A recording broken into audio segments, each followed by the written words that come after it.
Welcome back to Sridevi కొంచెం.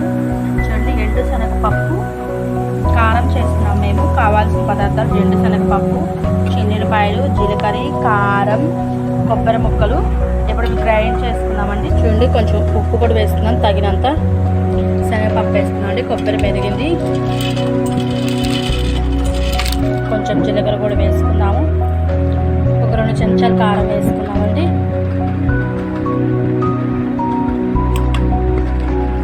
చిన్నులపాయలు వేసుకుందాము.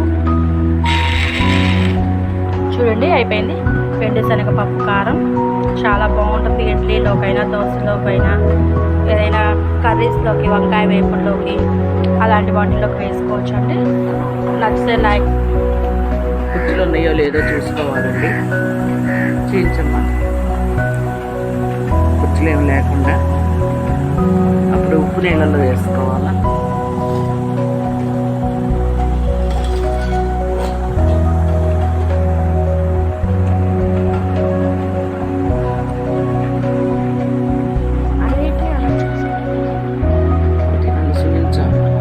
కనపడుతుంది.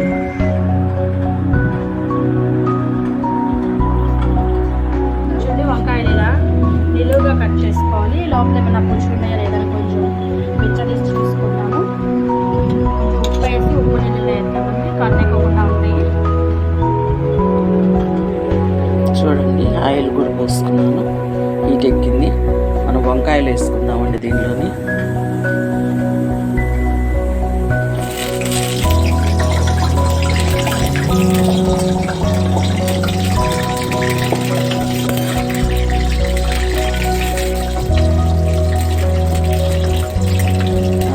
వంకాయలు అయితే వేసుకున్నానండి.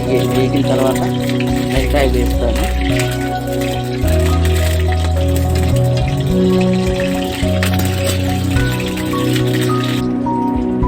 చూడండి, వంకాయలు వేగినాయి బాగా. తీసుకుందాము.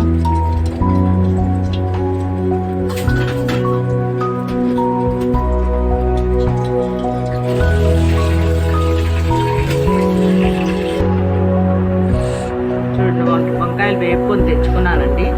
నేను ఇప్పుడు శనగపప్పు పొడి పెట్టుకుంటున్నాను వంకాయల్లో.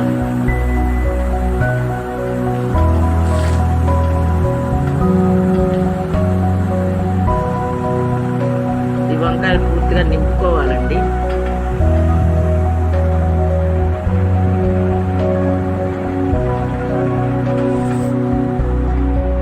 ఇలా క్లోజ్ చేసుకోవాలి.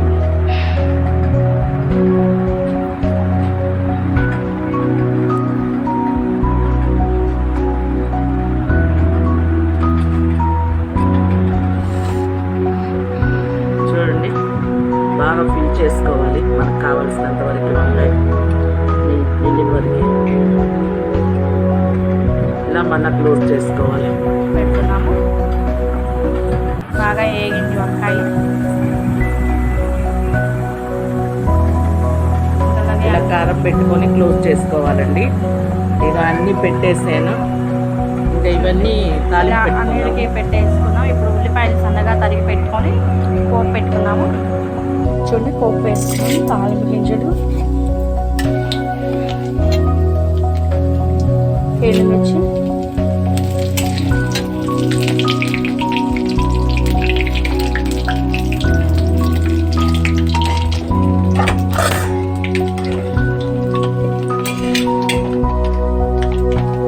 ఉల్లిపాయలు, కరివేపాకు వేసుకున్నాము.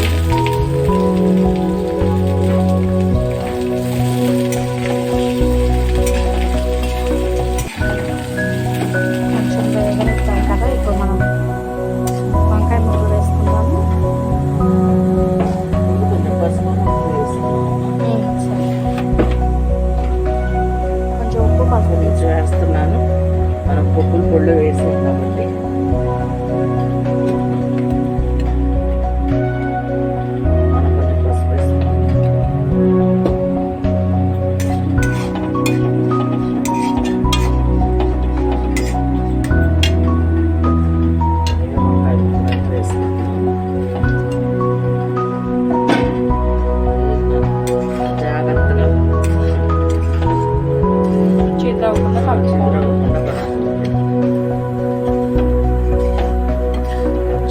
వేగాయి కదా, ఇప్పుడు మనం శనగపప్పు కారం అనేది పైన వేసుకుందాం.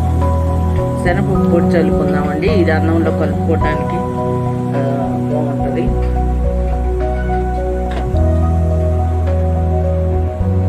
సరిపోతుంది. మనకి ఎంత కావాలంటే అంత మనం తినేదాన్ని బట్టి వేసుకోవచ్చు. ఈ పొడి కలుపుకొని ఇంకా అన్నం అంతా తినేసేయచ్చండి. అందుకే పౌడర్ పైన చల్లుతాం. ఈ కూరకి ఇలాగే చేసుకోవాలి. చూడండి అయిపోయింది. ఇంకా